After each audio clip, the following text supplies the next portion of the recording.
Hi, Monica. I have been looking so forward to this interview with you and waiting for a time for our schedules to connect. And you are such a busy lady.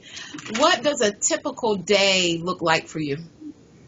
Oh my goodness. Well, that's a good question because I'm always trying to stay doing the same thing so I can deal with stress and not be as scatterbrained. So the first thing I do before I even get out the bed is I meditate. Oh, awesome. Yes, I try to make sure I meditate for at least 20 to 30 minutes. I just did a mindfulness class, so they said push your meditation as far as you can. So I'm trying to aim for 45 minutes, but I definitely do 20. So as soon as I step out the bed, I do a stretch, and then I go to my yoga mat and I do a sun salutation, which is just 4 or 5 yoga moves. Wow. And that's the first thing that I try to do. And then I drink 16 ounces of warm water. Why warm? Why warm? Because warm water kicks your digestive system up because your stomach has been sitting all night, 8 to 10 hours without food perhaps. But what the warm water does is just boost your digestive, let your stomach get ready for food because, your stomach is warm. So you don't want to start with cold or anything too harsh. It's just warm water. So then I try to start stuff. I stopped checking emails in the bed, which was a great mistake. Everyone says, do not check your emails before 10, let that be something in a day. But that's basically what I try to do every morning to keep me balanced. Well, I knew that it was something that you were doing because you're just breaking so many barriers within the hair industry, and I'm so intrigued with your career, and I've been following you. I haven't been stalking you, but I have been following you. Same here. And I'm just elated with all the things that I see you doing. One of the reasons that I connected to you personally is because I noticed you were so health conscious, or so conscious about the environment and things of that nature. And not that I stay on the health kick like I should, but, I'm definitely attracted to that aspect of your career. What does that involve for you, or what does being health conscious or the ecosystem mean for you? Well, people always ask me that, and it's more of a way of life for me. I can't see myself in any other way. And when I lose track or eat something or, not be as healthy as I should be, I feel it in my body, in my spirit. I can't focus. It's a distraction. Just like when I don't work out, I feel it. I can't see how people don't eat healthy and don't work out because your body is screaming. Yes. Your body is screaming for you to pay attention to it. And when you start doing that, you get results in everything. Mind, body, and spirit is equal. You can't separate it. So when people learn it's your body, when you start treating the temple like it is, things start to line up and you handle things better. Stress or obstacles don't prevent you from doing anything. You just see the goal and you just keep going. So health consciousness is a big part of that because, I look at people based on their diet and their actions kind of coincide with each other. And if you start to notice that about people, you will see what they eat is kind of what they are. Yeah. Your grandparents said that forever. You are what you eat. And that's really real. And today's time when food is so synthetic, goodness. There's you can't even really shop in the grocery store. You just have to the aisle of the store, or you need to really, really watch what you give your children. So food is essential. So I don't see it as being like a job because I always aim for the healthy stuff. When it comes to food, of course, that's kind of easy for me. But I kind of go places where my choices is what I want. And I can go eat anywhere, basically, sometimes, not fast food so much, but I can get the healthier options from somewhere. But the person that isn't as healthy as I eat can't go where I eat because they won't be able to eat the vegan or the raw or they'll see choices that they can't make. So I kind of fit in.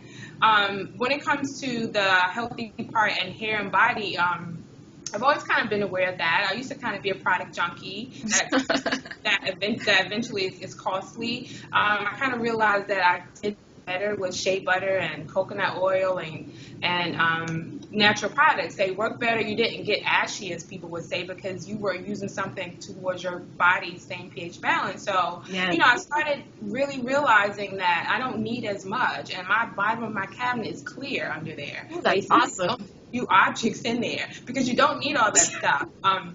One kind of thing that I really noticed years ago when my children were small, I used to try to get coupons. And I realized that all the coupons were junk food. Like, we didn't need Yes. 2 bags of Lay's, you know, like 2 sodas. We didn't drink soda anyway, but, you know, I'm like, that doesn't work. You know, so you can't save money like that with coupons. So I realized that the healthiness is really consciousness. It's not going to be told to the masses quite yet. It is now more, but 16 years ago when I was beginning and really, really taking more effort on the food that I gave my children, I had to take.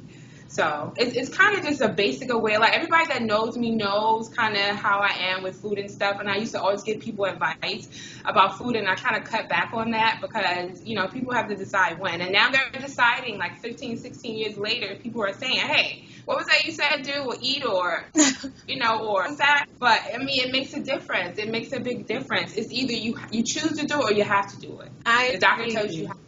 I agree. Well, it seems as if your years of experience and your desire to live a healthy life has put you in a position to be a vessel, actually, for a mass number of people. There are so many people within the beauty industry, period. And I feel personally that you've been chosen as a vessel to just enlighten them on different aspects of beauty.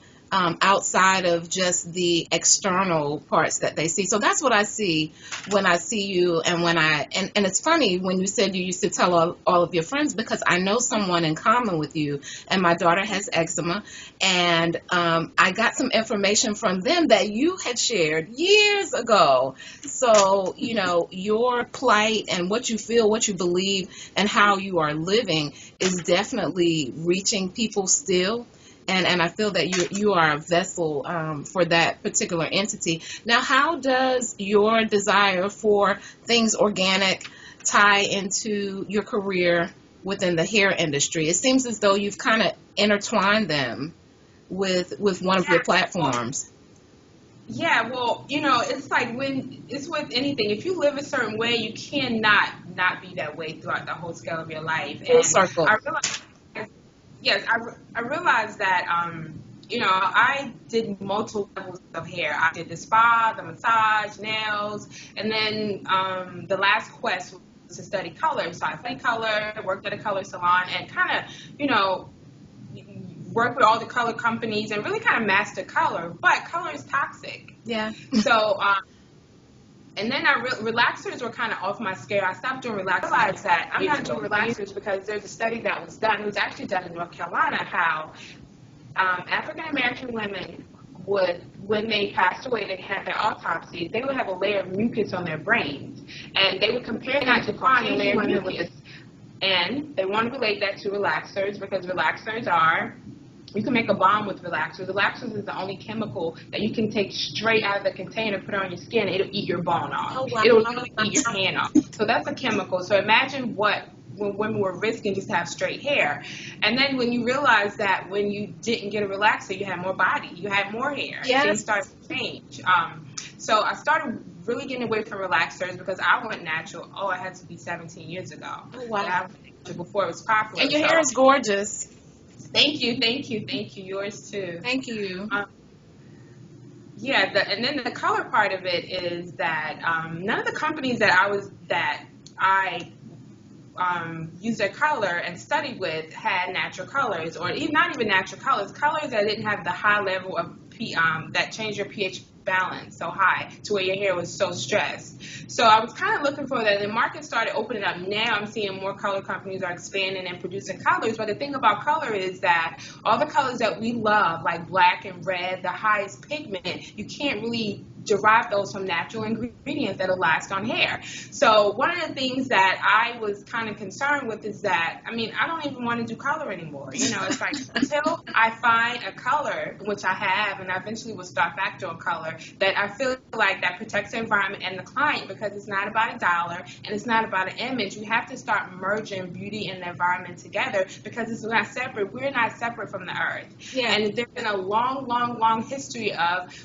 humans trying to abuse the environment based on something. It's either food, it's everything basically. Food, fashion, industrialism, yes. The plight of humans are destroying the earth. So you got to step back and say, hey, you know, and even our health, is this color or is this perfume or whatever it is, it has a harming myself and the environment. And if you don't want to consider the environment quite yet, but they're making laws and stuff that's making you consider the environment, but you really got to consider yourself. Like, what are you consuming on a large base? Like, what are these ingredients or these cancer-causing ingredients? And now with all the apps and the environmental working group, you can scan your product right in the store and they tell you what ingredients they are. They tell you what level it is from 1 to 10. 10 is the most toxic, it causes cancer. If it's, the hormonal rates that is changed. It's so much information now that we have to start making better choices as consumers. And the big mass companies are listening. They're changing ingredients. Yes. They're making better, helping us give us better choices. And of course there's greenwashing. Things are overpriced, things aren't what they said they should be. But just like with anything, you just have to be conscious and use, do your research. Everything is research at this point, and it's it's so many things that's available. And I want to bring women aware to like, hey, you can cut down on 1,000+ chemicals that you use on yourself every single day by choosing a better product, choosing a different mascara, a different hairspray, a different body product. Wow. So I was determined to have a voice for women when technically they don't have one in the industry because the FDA does not regulate ingredients in beauty products. Yes. It's a wide open market. You can take one bottle of anything and put 10 ingredients on it and have 1,000. And a lot of those ingredients are just for longevity on the shelf. It's not to conserve humans or conserve their product. They want that product to look the same. If it's been on a truck in different temperatures in a warehouse to the store, to have that same consistency. So that's an ingredient in that. And normally that ingredient is toxic and it causes cancer in rats. And that's what they're giving to women today. So that's my goal is, hey, let's make a better choice on hair products and body products, and you'll see a difference. You'll see a difference in your body.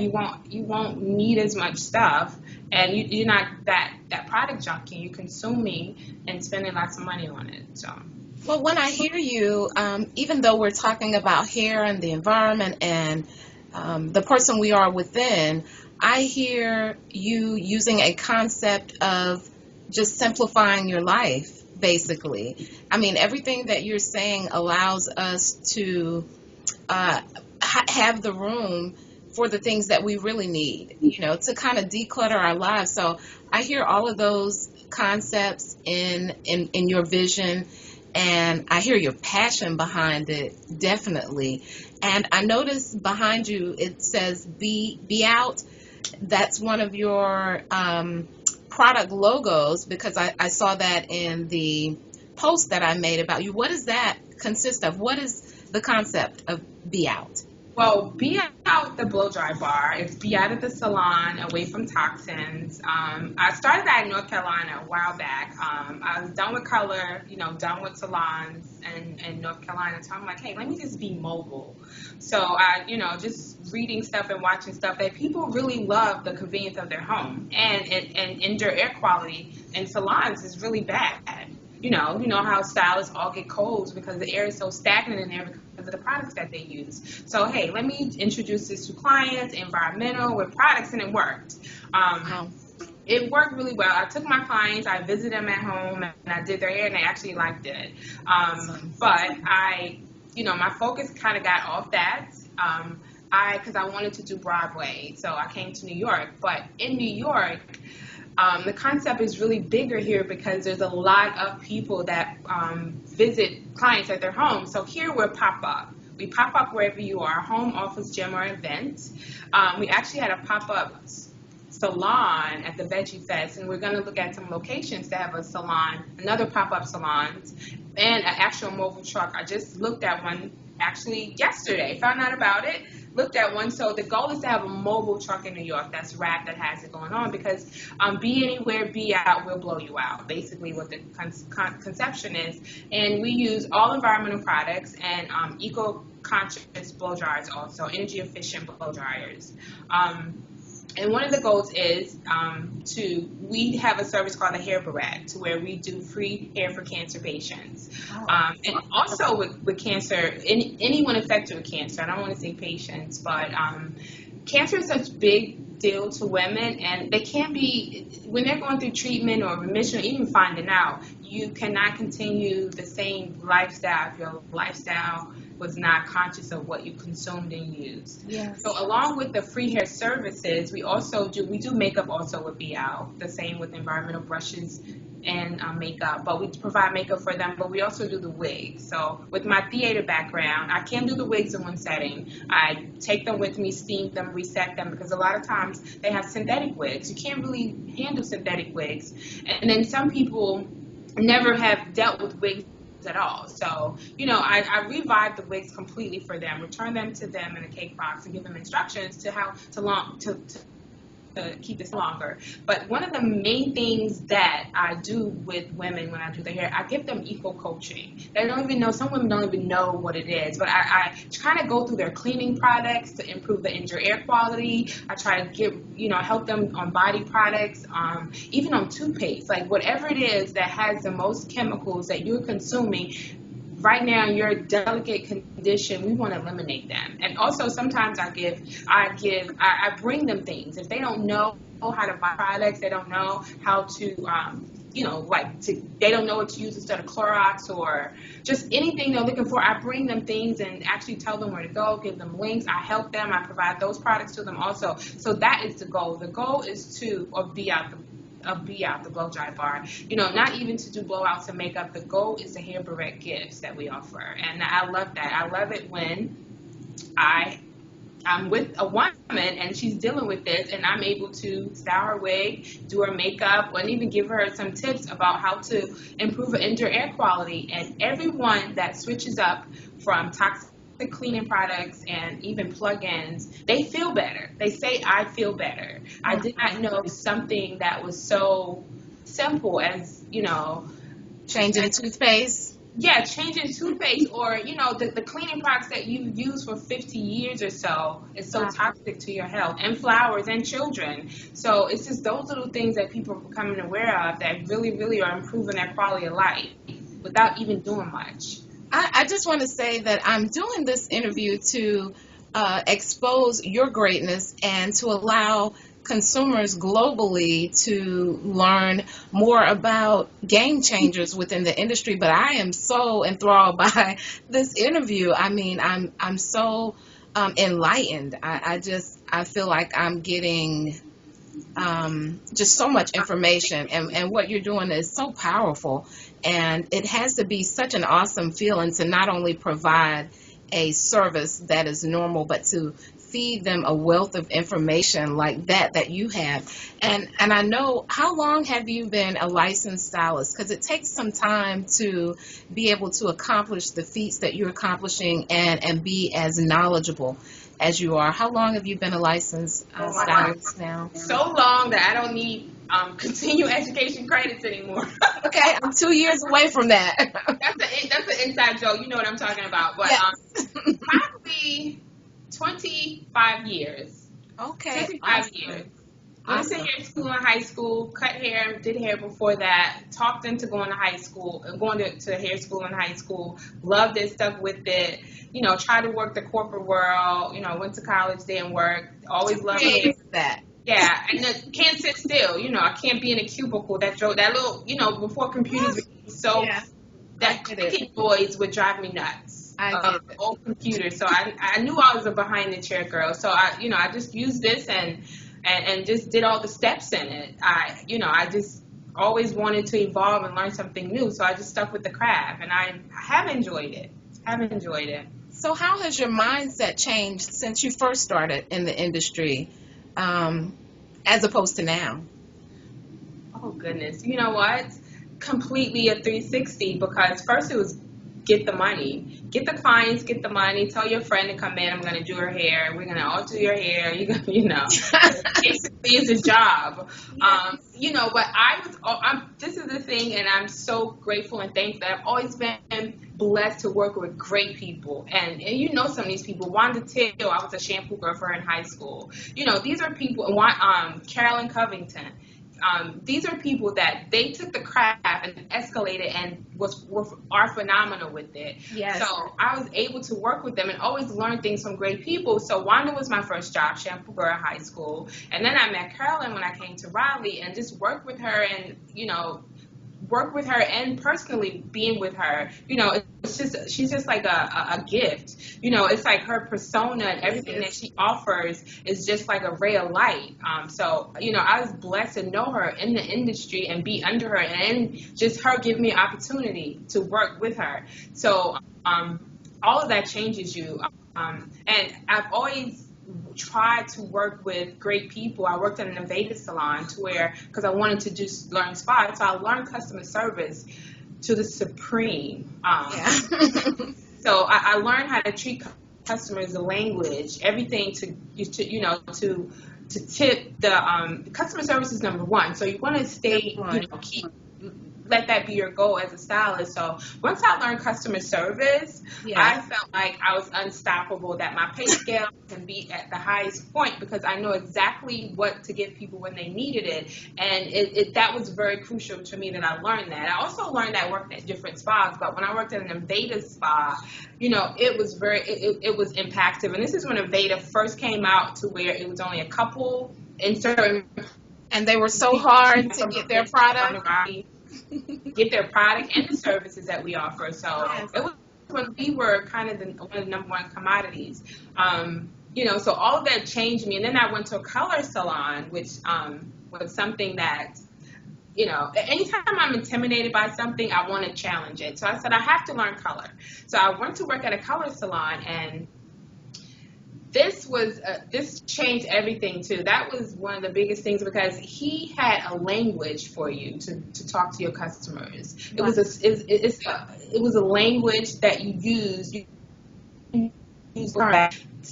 Certain stylists use, or clients would talk to each other, and you have a professional language that clients just. That's it. And so I layered all those things together and realized that, which I always been really, really shy, and despite what people may think, it's just, but if I'm talking about something that I know, I can talk about it with confidence. Yes. I hear those things up, and then you craft what you're doing. Yes. And it's changed everything because now it's like if I don't make any money with hair, the goal is to serve and inform. So it's 360 all the way around. You are definitely talking my language. I'm big on customer service, and I did not know that you had worked with Carolyn, Marshal, Covington. That is my mentor, and she really is awesome. And there is always something she leaves something with every single person that has an opportunity to spend time with her. I mean, it's like she puts the stamp on those individuals, and there's definitely a uniqueness and a similarity that transpires in the lives of those who have an opportunity to work with her. So hearing that, I was like, oh, okay, wow, that's awesome. And just being around great people, I hear you saying that was big for you. What has been an important element for moving forward to new directions in your career for you? Oh, wow. And, I'm always pushing the envelope. I am the person that see the ends and then you do the steps. So I just feel like, I don't know. I'm always trying to it's not even next level. It's whatever is going to complement what I'm doing now. And it all just comes together because I'm always in a circle of people that I network like a man. My phone is full with appointments. I get some in there. And then, I'm overbooked sometimes with things, and then I have to find out what's more important. But I just think I just kind of find out, not what's trending, because what's trending is, it's popular, but always what clients want, because I always do surveys. I do surveys all the time, and I find out what clients want and how I can tweak that to my need and what fits into what's going on, because I'm always trying to build it to make things more convenient for the client. Yes, my goal is convenience. So clients are so convenient now, to want so much convenience and things easier. So I try to provide that. So I'm always trying to strive and stay kind of goal oriented. There's always something on the table that needs steps to get to this level. So get to that next level. So I'm always working on something. So do you have any new platforms that you just like to share with everyone, or that you're putting out globally for everyone at this time? Do you have any new platforms transpiring for you? Well, one thing that happened, which I don't know where this is going to take me, but I just got an offer to do something with the UN just yesterday. But I won the Brooklyn Business Plan Contest here in Brooklyn. So for the blow dry bar. So that's going to take me to the steps, and I get a mentor. I have a mentor with this environmental salon here that's really, really good. So she's going to start taking me to the steps. She has a storefront. I don't want a storefront yet. I want the mobile service. Yeah. So that's a venture that I'm going for. One thing that it's going to be a platform, and then it could be I'm going to franchise that out to other people can actually have those in other cities. Because I technically, the goal is when you create something, you want to create it so grand that you can sell it. I learned that years ago from, I don't know who said that. But you learned it, though. The goal is to make something so appealing to people that you can sell it. So that's the goal. Because I always want to move on to the next thing. Because I want to create products next. So I want to get all these things off my burner and create a couple products, actual tangible products, not so consuming products, but tangible items. So, but I do have, I created, and I've been working on this. It's been on the back burner for a long time because I didn't quite know what content to include in this. But North Carolina continuing education classes online, I had an issue with that because you can't find them. And the ones that you find are basically cut and paste things from hair school. Yes. Old sanitation laws and rules. There's no continuing education. Now I did find, which I'm going to sign up and take the class to see what the content is. Some colors, but when it comes to stuff which I will include into this continuing education, if you're learning color and things, it needs to be live. So that's the different spin I'm going to have. The live content isn't available yet, but it's available. You can get some hours if you need them, but I think North Carolina is really lacking on that end. Something convenient, quick, without the hassle, because when they remove the license requirement, not the instructor, but when they were approving instructors for continuing education, and I was actually one that gave classes during that period, but when they took that away, it just turned into a free-for-all, and the people that could not get approved were given classes. So it didn't give structure. The structure? Yes. You didn't know where to go. You didn't know what was what. And so some classes that I took, I didn't feel like it was a platform of education that state board would approve. So, we're still kind of at that platform again. Yes. I'm not technically in North Carolina, but I'm always in North Carolina, but I do kind of Google and try to find some stuff. So I'm working on that. It actually launched last week. So we're tweaking our way to actually to getting all the content in. It's a subscription option. It's a special, unlimited, a limited time special of $3.99 to subscribe monthly to get current, trendy, up-to-date education in your industry. It could be nails, massage therapist, esthetician, hairstylist, and then there's a fast track way to get your license also. Some people don't want education, they just want hours. So there's an option for that too. So that's one of the things that we just kind of launched, and it was a great concept. I mean, it's awesome. Yeah. Well, I have a few words that I'd like to ask you, and have you to give me two things that come to mind when I say those words. Organic. Organic. The truth and something solid, foundation. Networking.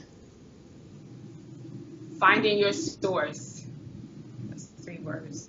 It's all good. I mean, I'm so networky. I mean, I think networking is in my face. That's the key. That is the ultimate key. It's powerful. Money. Money? Yes. You said money? Money. Abundance. Unlimited. People.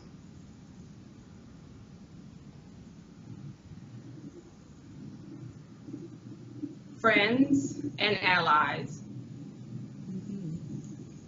Sacrifice.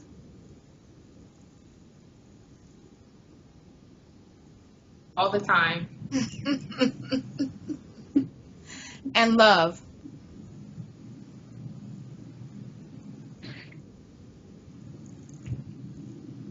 That's the secret. That's the best secret right there is love. Monica, I can say that now. You said what, dear? I said that. Yes, I can say that now. Now I know what it is. That is awesome. I realized, because we talked briefly a few days prior to our interview, and you talked about traveling, and do you think that your career within the beauty industry was a platform for the fact that you're traveling so far? What are some of the recent places that you've been able to travel, and were they inclusive of your career? Absolutely. And one thing is that I didn't have sponsors, and people ask me who was your sponsor. I'm like, I'm my sponsor. But then that turned on a light bulb for me that I need to get sponsoring. And it kind of takes me everywhere, because I went to Vegas for my birthday in May, and I did all the theater shows there. So I'm a big theater girl, and that's what I came to New York to do, and I did that. So I have a passion for people really giving it all they got live. I love it. So when I was there, I really went to a lot of theater shows, and I kind of went backstage for one, not because I didn't do it in advance, I couldn't go, but I think that really, I wanted to see, I know how theater works in North Carolina, I know how it works in Arizona, I know how it works in Florida, and I know how it works on the biggest scale in the world, New York. So I wanted to see how it worked in Las Vegas, because that's where a lot of shows are. And then actually I went to Paris also. Oh, wow. In the fall this year, and I went to Moulin Rouge, because that's what everybody's always talked about forever.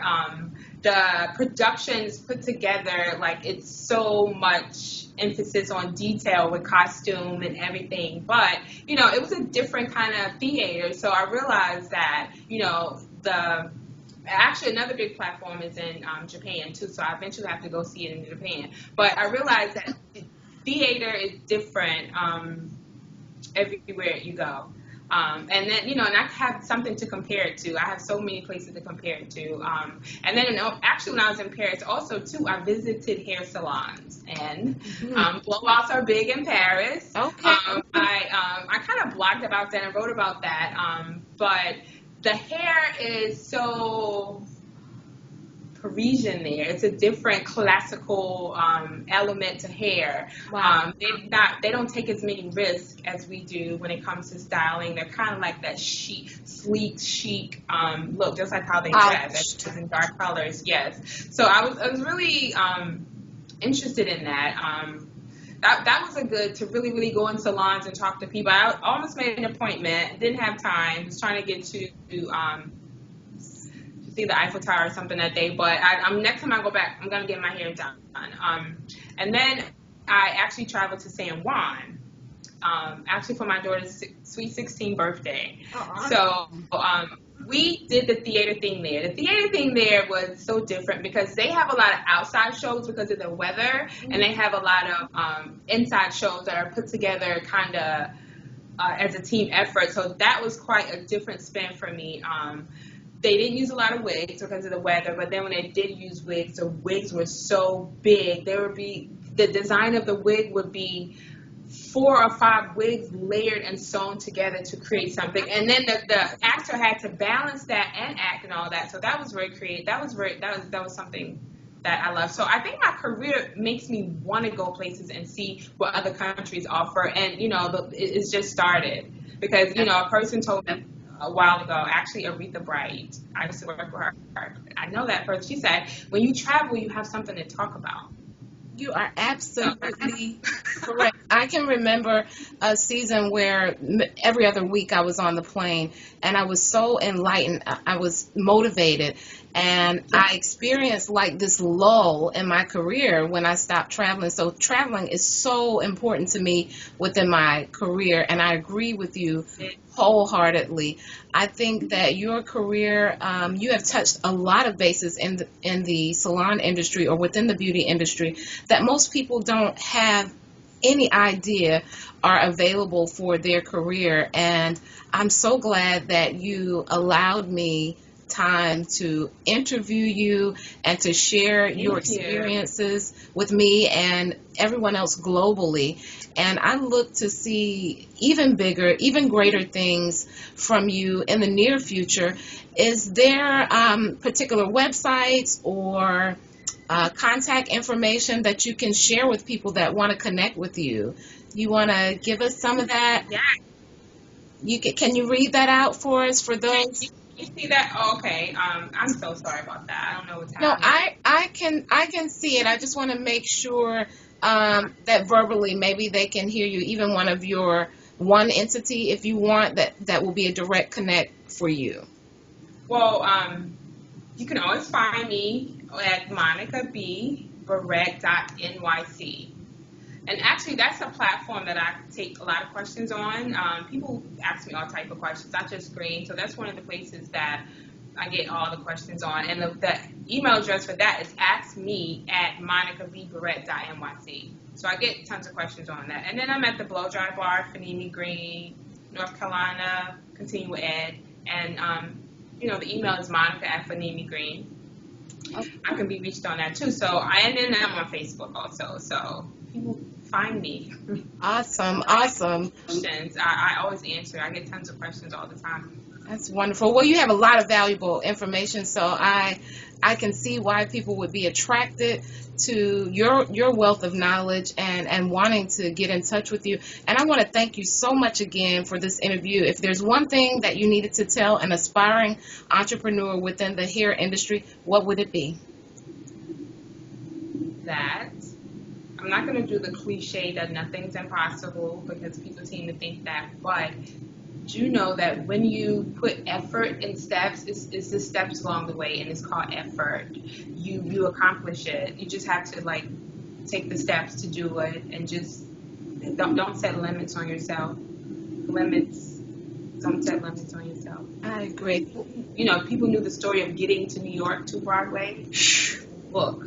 So. Understand. Well, we'll wait for that book. We're going to look forward to the book from you. And thank you so much for your time. I really, really don't take it for granted. I know that you're a busy lady, and I really appreciate you allowing me to interview you. And I look forward to connecting with you on different levels in the near future. I appreciate you. Thank you so much for inviting me. Thank you. And I really love what you're doing. Cannot wait to see the master product of this. Oh, thank you. I'm excited for everything. Thank you. Same here. Okay. Have a great evening. Yeah, and I'll see you soon. I'm sorry? I said I'll see you soon, actually. Yes, you will. Thanks, dear.